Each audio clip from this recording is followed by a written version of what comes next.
Hi everyone, and welcome back to Uprooted, the first episode that's being recorded in the morning.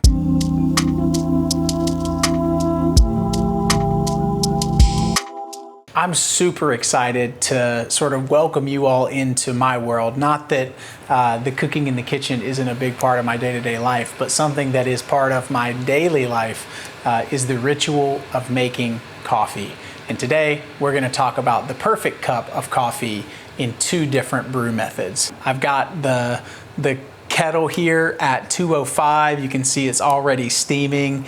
I've got my handy dandy OXO grinder with the configurable grind setting. I've got some coffee that is in fact not from 1908, nor is it Swedish inside of this jar. And then we have our two brewing methods. We're gonna start out with the Hario V60. This is a pour over method.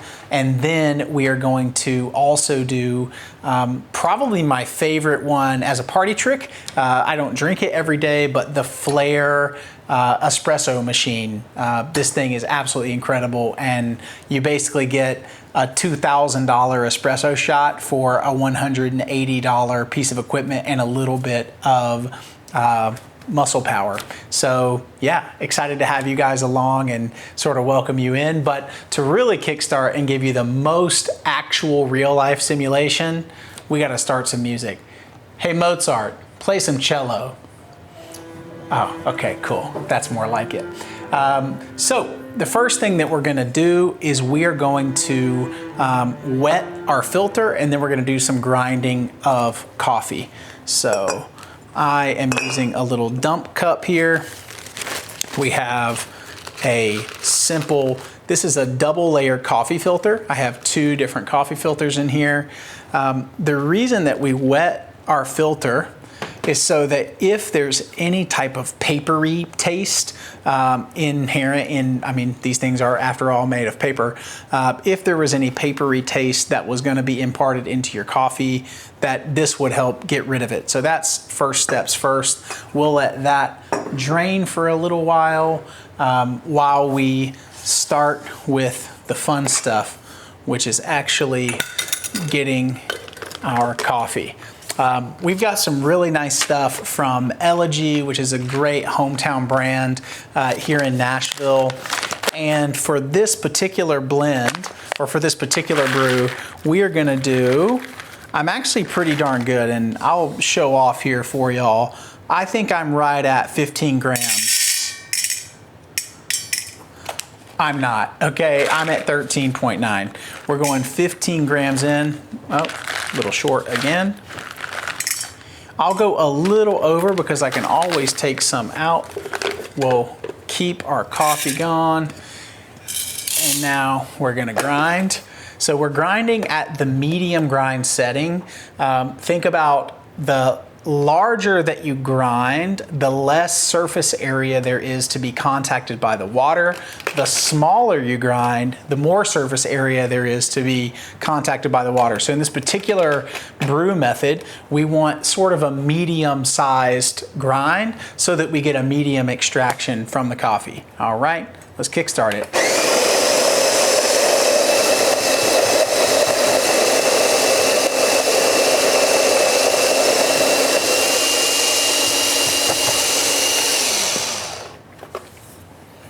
Oh my gosh, it's smelling amazing. We, of course, have to reweigh, right? To make sure that what we put in is what we get out. We're sitting at 14.4. A big part of my morning is not letting the 0.4 annoy me too much, because if I did, that would be a disaster.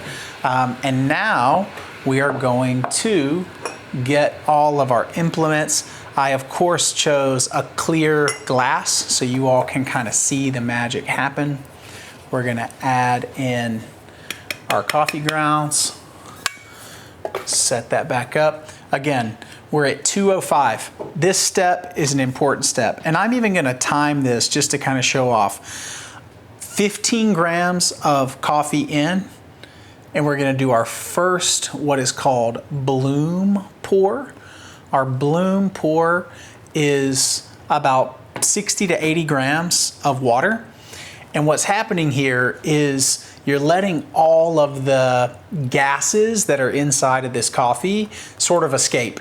Carbon dioxide, thank God no carbon monoxide, but any of these kind of more bitter tasting elements that of course anyone that's had a bad cup of coffee knows about, you're letting some of those dissipate. Don't rush this first bloom pour.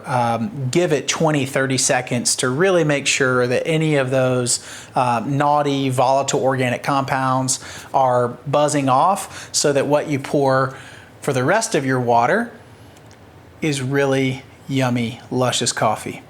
Our second pour, we're gonna go in for about 100 more grams. So we went from 65 grams, which is what we originally had. We're now sitting at 180 grams. So we put 110 grams of water on top.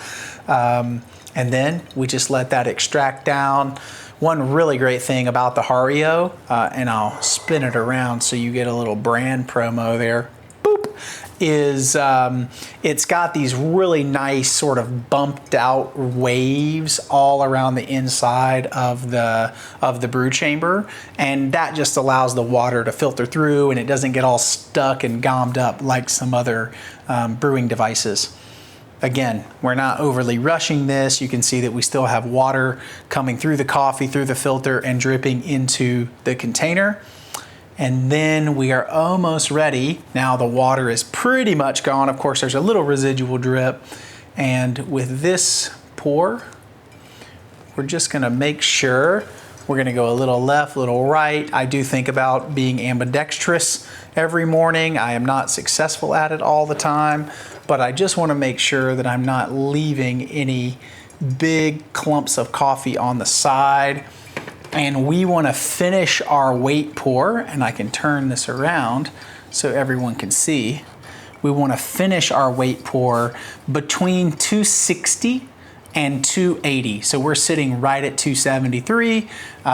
This is going to be the right balance. Obviously, if you really dig a more sort of robust, intense cup of coffee in the morning, you may do 15 grams of ground coffee with 200 grams of water, or 210 grams of water. If you want something a little more subtle, a little more tea-like, you could go 15 grams and up to 320 grams or 350 grams of water. But I love 15 grams in of coffee at medium grind and about 275 grams of water out.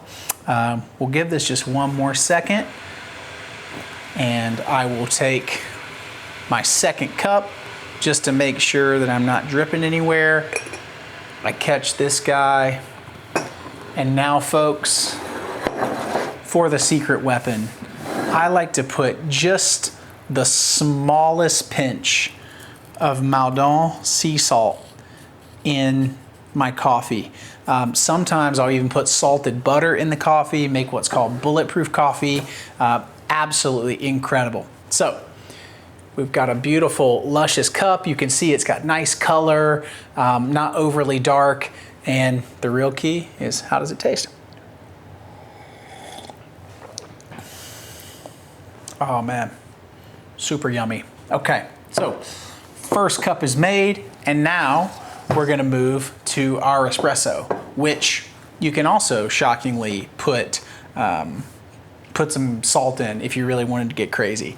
So for this, we are using the Flair, again, the best $180 I've ever spent. You can take this piece of equipment fully apart. So this thing has a little screw nut in the back.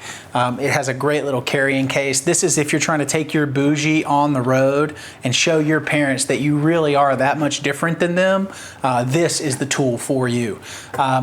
Same kind of setup with the coffee temperature. We're gonna stay at 205.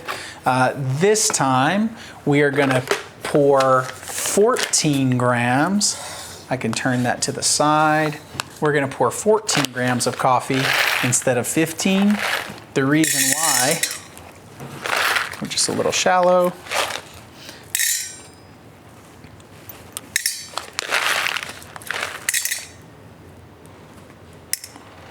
Okay, bada bing.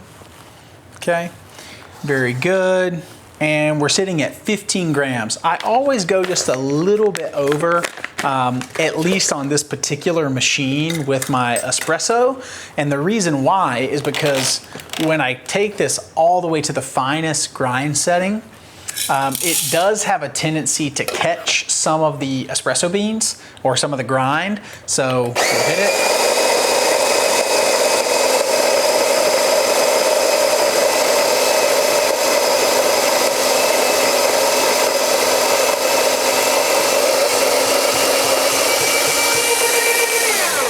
Okay, we weigh, and we're sitting at 14 grams, which is perfect.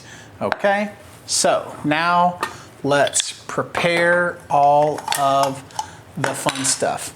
We are going to take so this is our portafilter. Again, this is a small portafilter, which is why we're doing 14 grams of espresso rather than 18 or 22. That's our water screen. This is our brew chamber or our water vessel.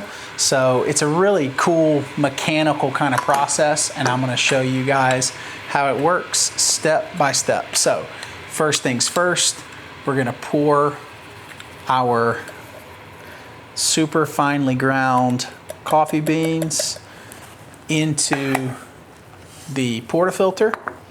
A little bit of a technique here is to kind of move this guy around until you get this kind of look. You don't want that kind of look. You want all sort of semi-flat, and then we take our tamper, we put this down, and we put a nice bit of weight.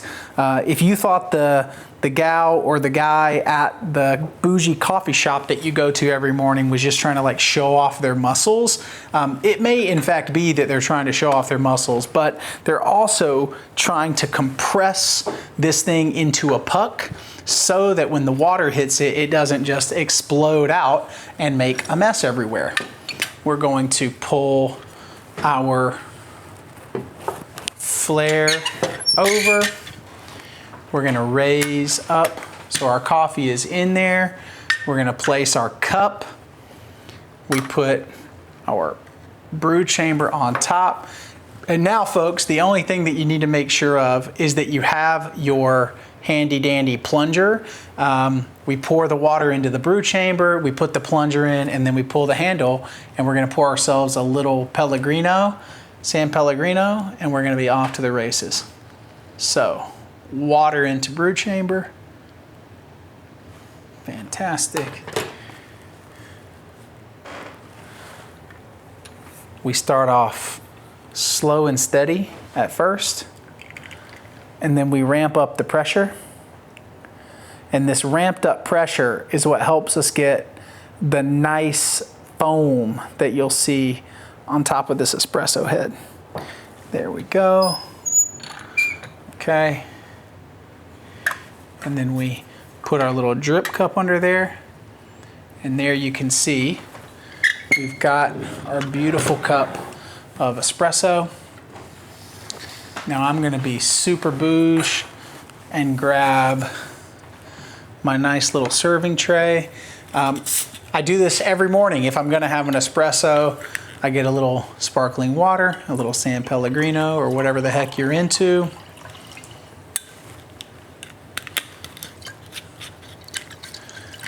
Okay, very good. We kick this guy out of the way. I kick my feet way up and I say, santé. So first taste. Oh my gosh. So much different, so much different. Same exact coffee beans, different brew methods, completely different taste and different texture. Oh, amazing. I hate to pick favorites. This was probably my favorite thing to do with y'all because it really just felt like I was doing what I do every morning. But I hope you picked up something. Really appreciate you all tuning in. It's been such a joy to make these episodes for y'all, and I hope that it encourages you to get in the kitchen, and whether you're making coffee or making some wild, insane egg dish, just get in there and make it. Tune in for the next episode of Uprooted.